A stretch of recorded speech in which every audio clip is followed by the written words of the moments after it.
Bien, buenos días jóvenes, pues seguimos trabajando en nuestro curso de ensayos a uniones soldadas. El día de hoy vamos a trabajar la segunda parte del ensayo de tensión. Entonces, pues ya habíamos hablado de las bases de lo que era el ensayo de tensión, que en realidad consiste en estirar el material hasta que se rompa. Y durante ese estiramiento se va midiendo las longitudes de estiramiento, ¿sí? Cuánto se va estirando y qué fuerzas se están ejerciendo para que se estire. Ahora, el procedimiento está trabajado en base a una norma. Dice que es la ASTM-E8 y específicamente la ASTM-A30 para proveedores y soldaduras de acero. ¿Sí? Ese es el procedimiento del ensayo. En esa norma vamos a encontrarlo. Pero quisiera que viéramos esta parte sobre lo que nos dice la ACTM A370 sobre la velocidad del ensayo. Es un ejemplo de cómo podemos encontrar parámetros. Veamos este párrafo que está en el capítulo 7, sección 4, subpárrafo 1. Dice, puede usarse cualquier velocidad conveniente hasta la mitad del valor de punto de fluencia o resistencia de fluencia especificada. ¿Cuál es el punto de fluencia? El punto de fluencia es cuando ya el estiramiento se da más suave, cuando ya definitivamente el material ya perdió su resistencia y automáticamente se estira. Dice, cuando se alcanza este punto, la separación del libre movimiento de los cabezales será ajustado para que no exceda un 16 por minuto. Esta es la velocidad que tiene que tener, ¿sí? Nuestra máquina al momento de hacer el estiramiento, un 16 de pulgada por minuto. Por sección reducida, o la distancia entre mordazas y probetas que no tengan sección reducida. Esta velocidad será mantenida a través del punto de fluencia o resistencia de la fluencia. En la determinación de la resistencia a la tracción, la velocidad no excederá de media pulgada por minuto. En la determinación de la resistencia a la tracción. ¿Qué quiere decir esto?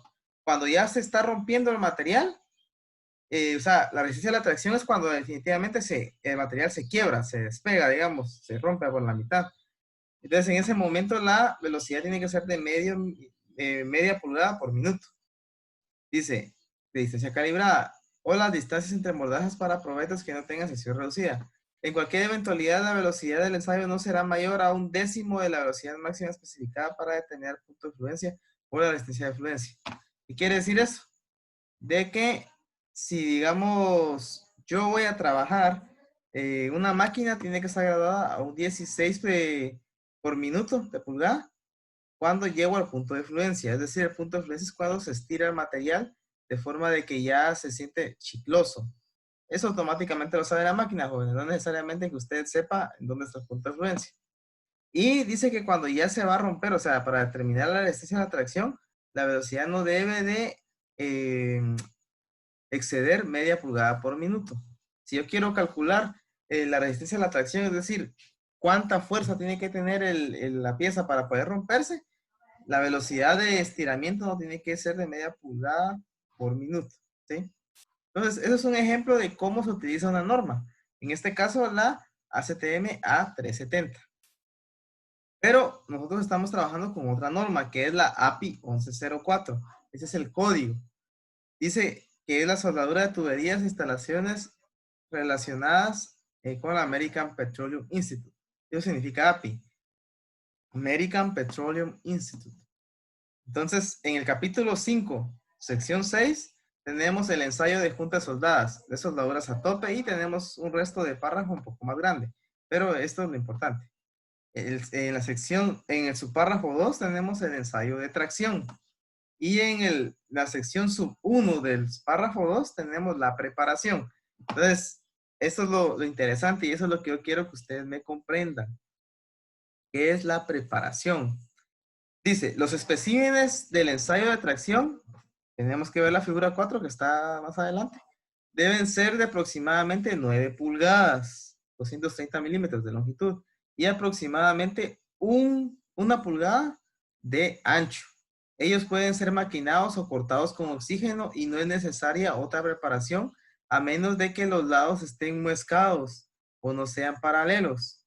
En ese caso, necesariamente los especímenes deben ser maquinados hasta que los lados estén lisos y paralelos. Veamos aquí. Aquí tenemos una probeta, si se dan cuenta, esta no tiene reducción. La que tiene reducción se usa cuando trabajamos con la norma AWS de 1.1. Pero en esta norma, nuestro espécimen, si se dan cuenta, es que rectangular completamente, ¿sí? No se trabaja una reducción. ¿Qué dice el párrafo anterior? Que nuestros lados pueden ser cortados con oxígeno, ¿sí? O maquinados. Maquinados se refiere a que pueden ser eh, cortados ya sea con pulidora, con algún otro tipo de procedimiento, algún tipo de sierra, ¿verdad? ¿Sí? Dice, el espécimen debe ser maquinado o cortado por oxígeno y los bordes deben ser lisos y paralelos. Este borde de acá con este borde de acá de mi probeta tiene que ser totalmente liso. Esto no quiere decir que tiene que estar como que con lima, ¿verdad? No necesariamente, pero sí tiene que estar liso. No tiene que verse puro espejo, pero tiene que tener el borde liso. Y tiene que ser paralelos. ¿Qué quiere decir esto? De que este lado no puede estar torcido, ni este. Tiene que estar a 90 grados con respecto a la vertical. ¿Sí? ¿Cuál debe ser el ancho? Según la norma tiene que ser 1 pulgada. ¿Se dan cuenta aquí? 1 pulgada. ¿Y el largo? Según la norma tiene que ser 9 pulgadas. Tenemos 9 pulgadas. Y el espesor, pues, es espesor de pared, que es el trabajo que nosotros, digamos, el espesor que vamos a soldar, ya sea en la tubería. ¿A qué me refiero con esto? Supongamos, cuando uno hace estas pruebas, lo hace para simular algo real. Entonces, si yo tengo, por ejemplo, una tubería de espesor de 1/4 que voy a soldar y que yo quiero ver si mi soldadura me va a aguantar, entonces la prueba lo voy a hacer en una probeta que tenga espesor de 1/4, ¿sí? Dice, la sobremonta y el sobreespesor de raíz no deben de ser removidas. ¿Qué quiere decir esto? De que yo no tengo que pulir el cordón. Lo que haya salido de raíz y lo que me haya quedado de refuerzo no tienen que pulirse, ¿sí? Entonces dice el método. Los especímenes de ensayo de tracción deben romperse bajo carga de tracción usando un equipo capaz de medir la carga a la cual ocurre la falla. Es decir, nuestra máquina de tensión tiene que tener algún tablero o algún tipo de gráfica que nos vaya mostrando hasta dónde se va a romper. El esfuerzo de tracción debe ser calculado dividiendo la máxima carga de falla entre la sección transversal del espécimen medida antes de aplicar la carga. Entonces, esto ya es una cuestión ingenieril que les voy a explicar más adelante cómo se saca. Entonces, si nos seguimos basando, bueno, aquí me salí. Vamos a darle. Si nos seguimos basando en el ensayo, en la norma API 1104, esto es lo que nos dice literalmente la norma sobre esa probeta, sobre ese ensayo. Entonces vamos a leerlo para tratar de entender qué es lo que nos quiere decir y cuáles son los requerimientos de este ensayo. Dice, la resistencia a la tracción de la soldadura, incluyendo la zona de fusión de cada espécimen, debe ser mayor o igual a la mínima resistencia a la tracción especificada del material de la tubería, pero no necesita ser mayor o igual a la resistencia a la tracción real del material. ¿Qué quiere decir esto? Que, por ejemplo, nuestro material, una tubería, por ejemplo, ya trae en sus especificaciones técnicas cuál es su resistencia a la tracción, ¿sí? ¿Cuál es su resistencia a la tracción especificada? Entonces, cuando yo hago el ensayo, tengo que ver que mi soldadura haya soportado la misma, mínimo la misma, ¿sí? Dice, tiene que ser mayor o igual a la mínima resistencia a la tracción. Entonces, yo comparo la tracción que aguanta mi tubo, mi tubería, con la tracción que aguanta mi probeta. Ahora, mi pregunta es, ¿qué es la resistencia a la tracción? Es lo que aguanta un material al estiramiento. Cuando se rompe, automáticamente ese fue su punto mínimo de resistencia. Entonces, dice, si el espécimen rompe fuera de la soldadura y de la zona de fusión, es decir, el material base de la soldadura, y consigue el mínimo requerimiento de resistencia a la tracción de la especificación de la soldadura, debe ser aceptada cumpliendo los requerimientos. Esto quiere decir que si a la hora de estirar el material se rompe, no en la soldadura, sino en otra parte, entonces, y si digamos, al momento de romperse, superó la resistencia mínima, que tenía que tener el material, automáticamente pasa, cumple los requerimientos, ¿verdad? Si el espécimen rompe en la soldadura o en la zona de fusión y la resistencia observada es mayor o igual al valor mínimo de la resistencia a la tracción especificado del material de la tubería y consigue los requerimientos de sanidad, la soldadura debe ser aceptada.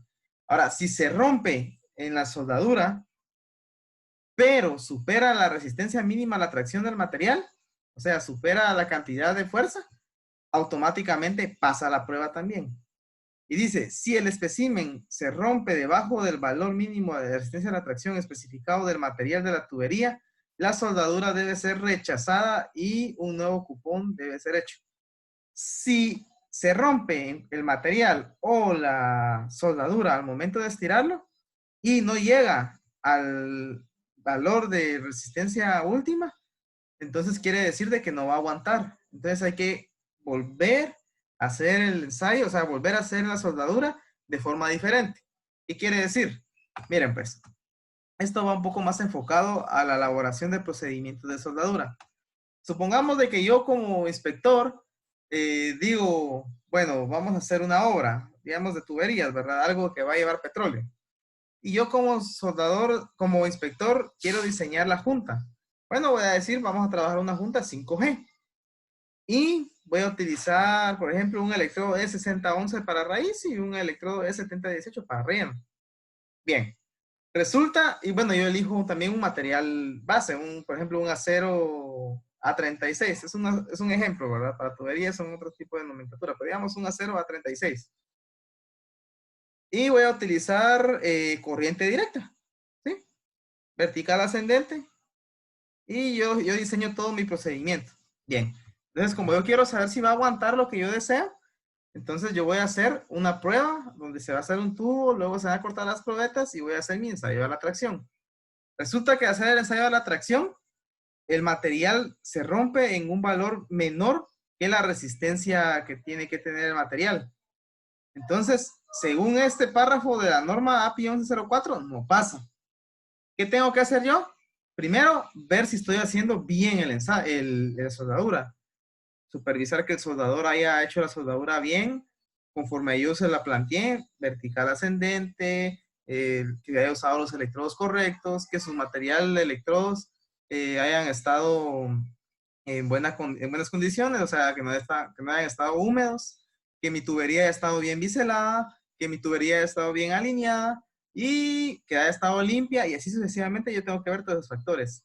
Si a la hora de hacer esos estudios yo entiendo de que todo estaba bien, pero aún así, al volver a hacerlo, mi material no pasa la prueba, tengo que reconsiderar muchas cosas, como cambiar el material base, o sea, otro tipo de acero, cambiar el material de aporte, otro tipo de electrodo, incluso hasta cambiar el proceso. Yo puedo poner un FECAU con un tubular, por ejemplo, ¿verdad? Entonces, así es como el inspector de soldadura trabaja. Yo estoy haciendo videos sobre cómo utilizar la norma API 1104, pero como eso no es contenido del curso, lo estoy publicando aparte. Yo les voy a publicar un link sobre sobre el uso de la norma. Entonces, eso ya ustedes lo van a ver si ustedes quieren aprenderlo. Si no, pues no es obligatorio para llevar este curso, ¿verdad? Pero me gustaría que lo vieran porque es necesario. Bien, entonces hasta aquí llega la parte del ensayo de la atracción. Si tienen alguna duda, por favor, háganmelo saber y cualquier duda o comentario, yo estaré al pendiente. Que tengan un feliz día. Muchas gracias.